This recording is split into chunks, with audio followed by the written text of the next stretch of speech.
Hi, everyone. Thanks for joining us here at Book Blather. If you're new here, I'm Dave. This is Olive, and we talk about books and some other things.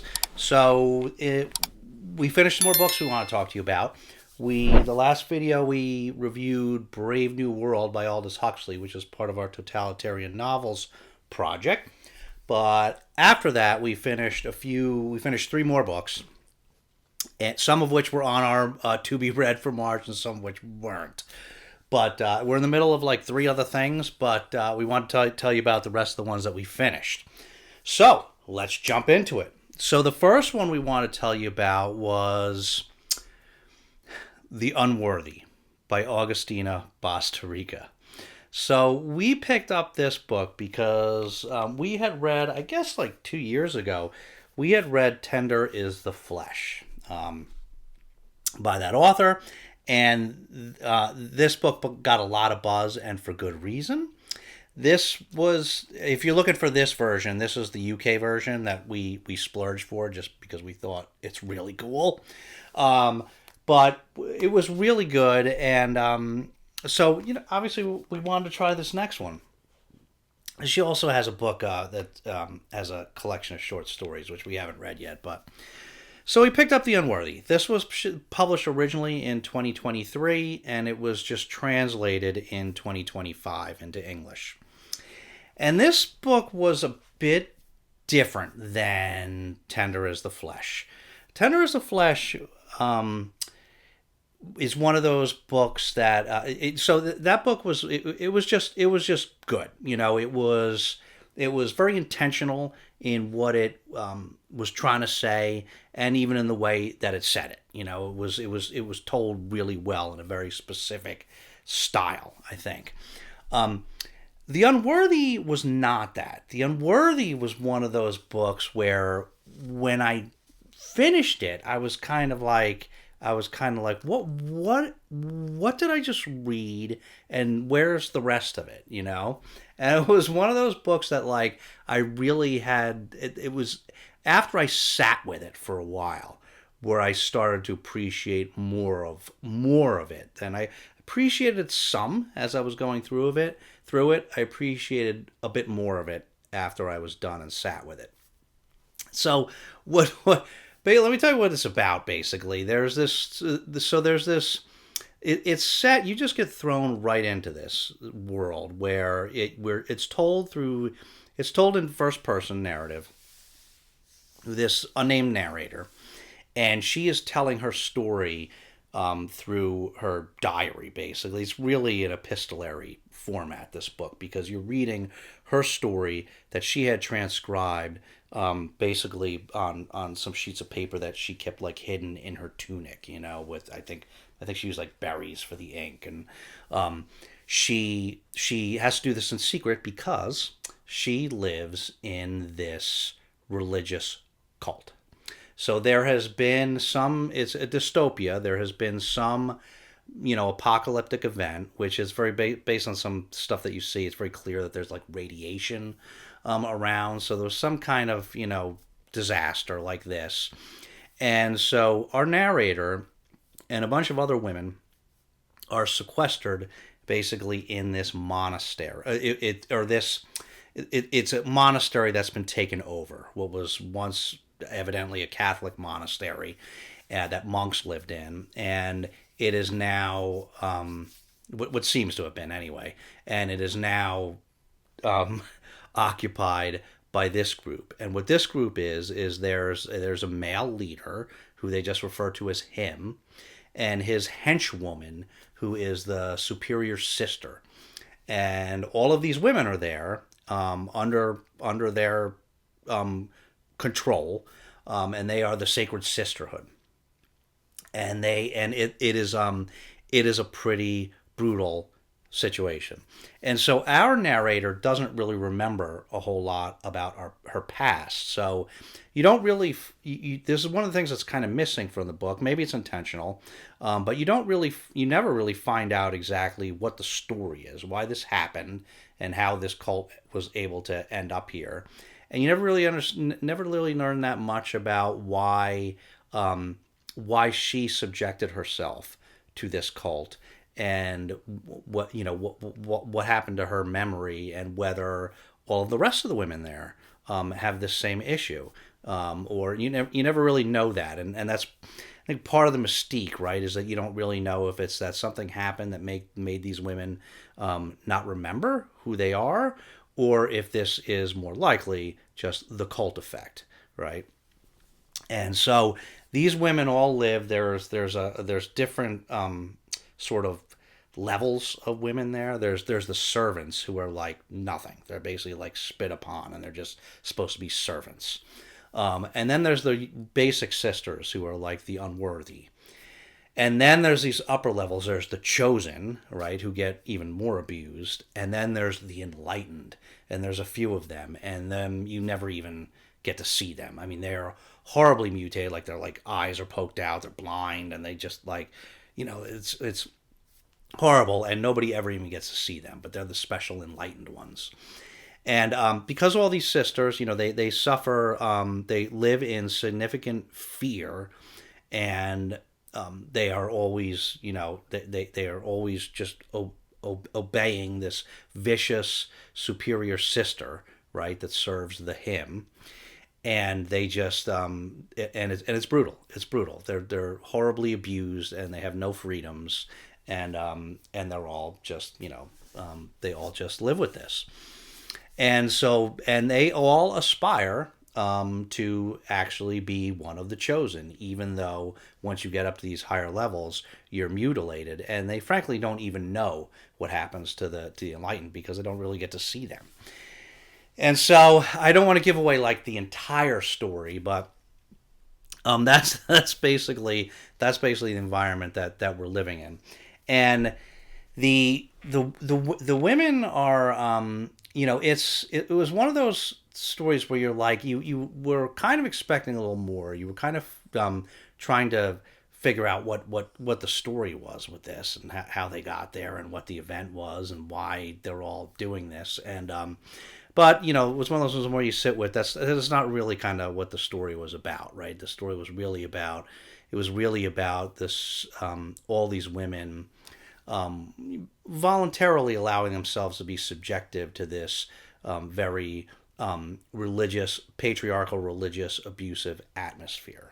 So when I was reading this thing, I thought of a couple of different books. Actually, it made me think a little bit of Water Cure by Sophie McIntosh, which was a dystopian novel from some years back that dealt with, there was, it wasn't really a religious cult, but it was this family where this father had sequestered his family and his daughters to this island, basically, and he, and they were subjected to this, this sort of extreme patriarchal, you know, environment of abuse and all this sort of ritualistic stuff that they had to go through.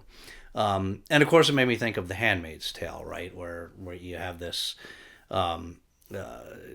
sophisticated society where things happen, the sequence of events that happens, and just very easily devolves into this abusive theocratic authority that is, very patriarchal and just, absolutely subjugates women under the guise of this sort of religious authority, right? Like just the utter irony of it, right? And so that's what this story was. The Unworthy was those kind of thing. It made me think of those stories, because that's, I think, kind of what it was, the kind of story that it was, the messaging that it was kind of telling there was that, you really just had this one guy that is in this, the him that's running this place, right? And the rest of it is all women. But through this cult of personality, right, this one man is able to, using the mechanisms of a cult, right, and it is very clearly demonstrated to be a cult. There's a lot of mantras that are repeated there. There's over and over again, our narrator willingly repeats these mantras. Without faith there is no refuge, right, which is meant both you know, spiritually, right? Like you have to have faith to have refuge, but also literally, because the women that come in order to get refuge, you know, and be admitted, allowed into this monastery and to be able to stay there, you know, so that's how some of the women come in, right? They're just like stumbling around. They're found half dead in the woods, and they approach the place. And they want to be left in, want to get in, and so in order to be able to get the safety of this refuge, you know, they've got to join the sacred sisterhood.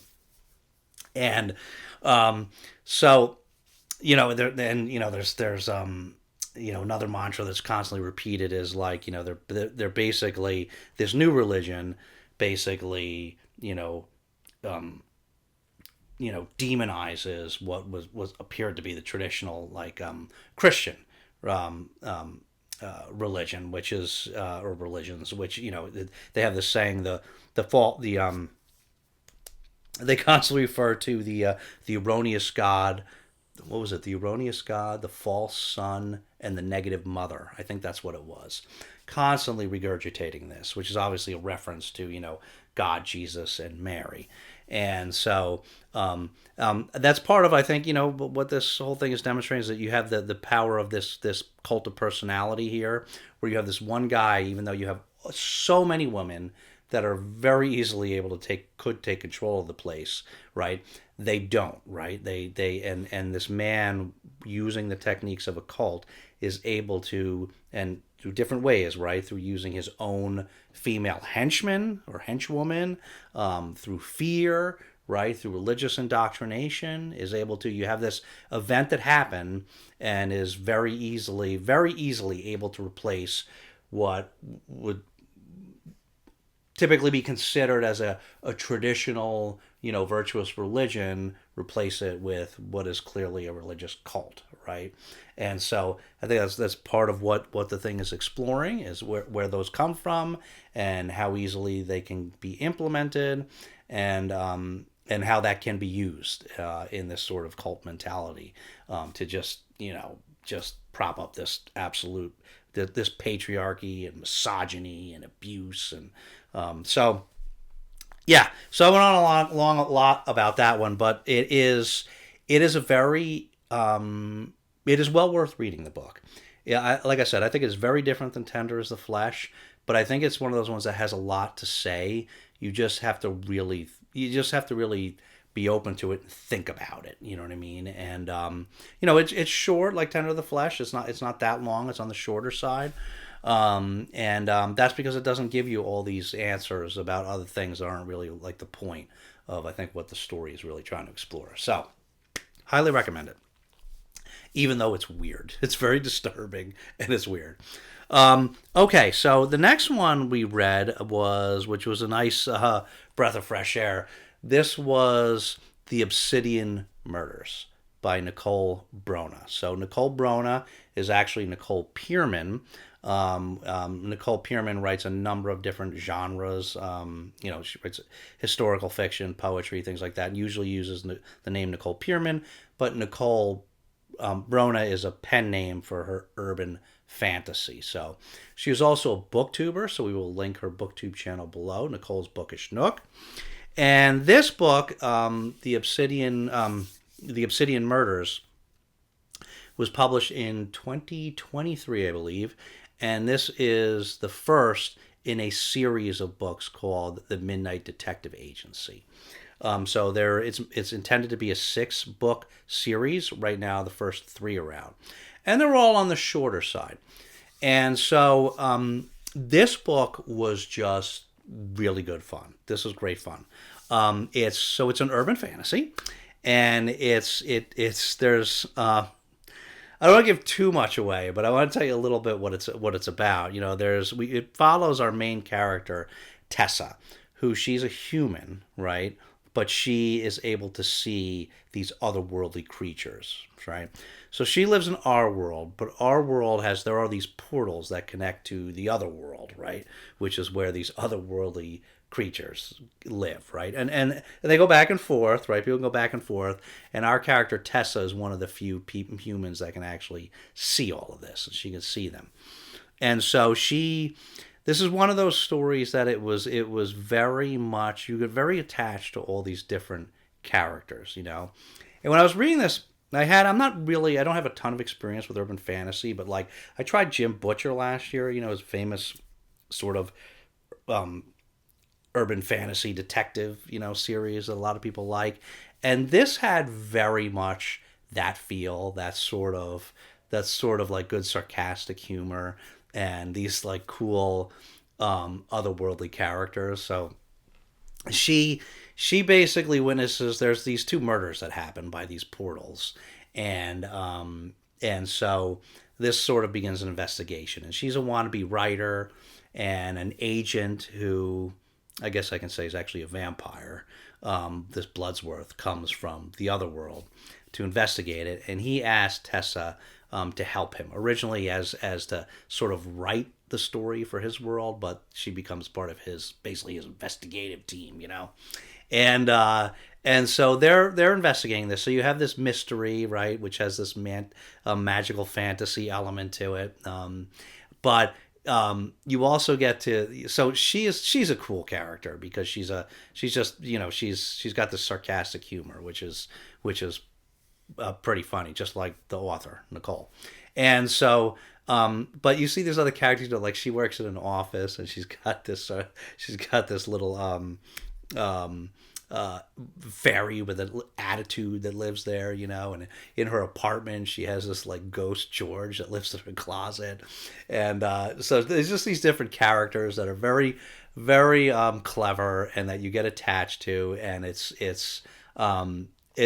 fun. It's fun. It's a funny, you know. So it's this fast paced little mystery that's getting propelled, murder mystery is getting propelled along, but you meet all these cool characters along the way. And there's other ones, these otherworldly stuff, which I'm not gonna spoil the whole book, but.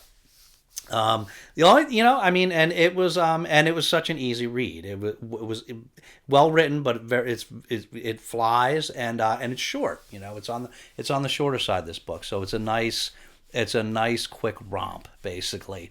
You know, the only thing is like it could have been longer. Like, you know, like the mystery, at least for this one, got wrapped up pretty quick. And I don't usually say this, but you know, it could have been longer. I would have been there for more of it because you get pretty attached to these characters pretty quick, and I totally would have been happy for more of that, to have it like drawn out a little bit more because you know, I was having a good time. So yeah, so we recommend that one too. The Obsidian Murders, part of the Midnight Detective Agency by Nicole Brona. And then the last one that we read was, I have it here, Out of the Silent Planet by C.S. Lewis. So this I meant to bring the other ones over and I forgot to bring them. So this is hold on a minute.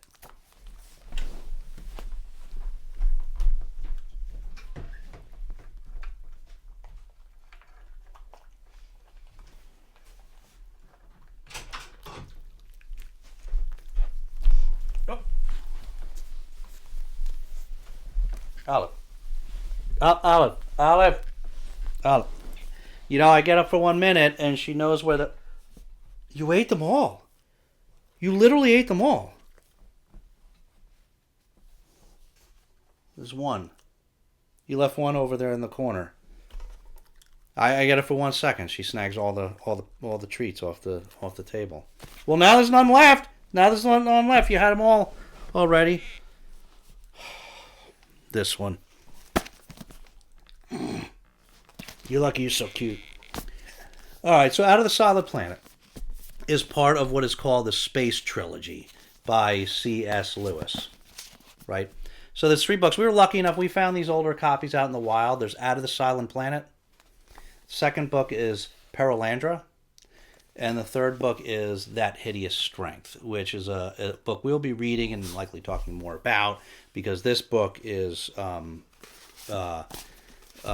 pretty significant. But so we read Out of the Silent Planet. It's our first time reading these, and C.S. Lewis, as you may know, is a you know, he was a medieval literature professor. He's famous for writing the Narnia Chronicles, and what was the other one? Screw Tape Letters. He's very famous for. So, but he did write this science fiction trilogy, which is called the Space Trilogy, and so he was, he's a writer with a little fiction writer with a little fantasy science fiction writer with a little bit of a Christian bent, right? And so that was kind of, I think, what this book was about. So Out of the Silent Planet was published in 1938, and this book, just to give you the general gist of what it was our main character, Ransom, Dr. Ransom. He's a philologist, right? Studies language, and he is he I won't get into details, but he's like walking somewhere, he's checking on somebody, and meets these two guys, and anyway, and he gets kidnapped, right? He gets kidnapped, thrown in a spaceship, and taken to another planet, right? Which turns out in this story to be Mars, right? They have different names for everything, but and remember, this was written in 1938, so he's taken to Mars against his will, and when he gets there, the guys that kidnapped him, obviously, they're not nice guys. They took him there meaning to sacrifice him. But he ends up getting away and exploring the planet, and it turns out the planet is actually pretty cool, right? And so he meets, there's actually 3 different intelligent species that he meets there, and they kind of all, they get along and kind of operate in tandem, There's the one that he spends the most time with. They're really like the artists, and poets, and but then there's this other. What were those ones? The Haras, whatever. Then there's this other one, the Sorn, and they're more of like the intellectuals. And then there's this other one which I can't even pronounce. It's like weird, like the letter. It's like PF. I wouldn't even know how to pronounce it. But they're like the technical guys. They're like the builders, And so he meets all these different people, but then he also, in the course of his travels there, he encounters these other beings, which are these sort of like not so corporeal beings that are seem like they're meant to be angels. And then he meets this other entity, individual that is like the ruler of the planet, which is like seems more to be like basically like God, but just for this planet. And so it turns out that like all of the planets in the solar system have one of these that like runs that planet, but the one for Earth has gone bad, you know what I mean? So, but, so that's basically, what it's about.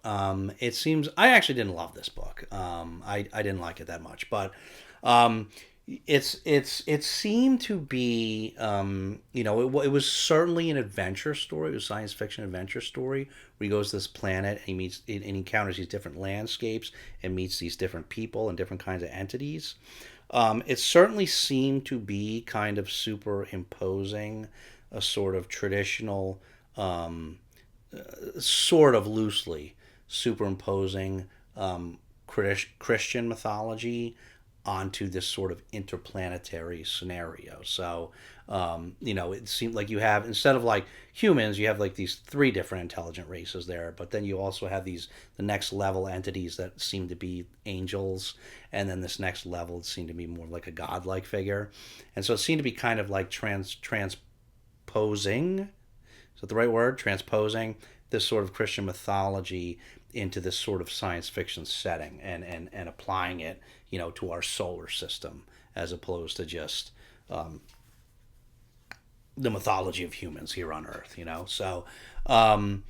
So, I mean, that's pretty much the gist of what I got out of it. So, it was okay. I didn't really love it actually. So, I actually might skip the second book for now, Perelandra, and read actually That Hideous Strength, because that's one that I really wanted to read for different reasons, for philosophical, political reasons. I wanted to read that book. It's somewhat known for that stuff, and it can be read as a standalone, evidently. So let me know if you have any thoughts on that, because I really am not anxious to spend time reading the second book right now, but I could be persuaded otherwise if anybody thinks it's really important that I do. Well, probably not, but maybe. So let me know what your thoughts. I would be very curious. We're always curious to hear. I can't give you any more pick-me-ups because you ate them all. I would be very curious to hear your thoughts if you have read this book and or this trilogy. What you thought about this book, and what you think about me just moving on to That Hideous Strength, because like I said, I just thought this was okay. So I should mention I buddy read this with Gavin at Genre Books as part of a much larger science fiction project that he's doing, that he was kind enough to invite me to read a couple of books with him. We had read Brave New World together, and we buddy read this one, and we're going to have a discussion about this. And so you'll be able to find that on his channel, which I will link below. So that about does it. So we read The Unworthy by Augustina Bastarrica, The Obsidian Murders by Nicole Brona, and Out of the Silent Planet by C.S. Lewis. So as always, let us know your thoughts. If you've read any of those books, you have any thoughts on them, or you think you might read them, or if you don't have anything substantive to say and you want to leave Olive a puppy emoji, maybe reprimand her for stealing all the treats while I was gone. That's probably on camera, I guess, you stealing all the treats. I'll have to check that. You can always leave a puppy emoji because she does always like to see those. Right, Olive? Right? So, as always, thanks so much for watching, guys. We'll see you very soon. But in the meantime, take care of yourselves and each other, and we'll see you next time.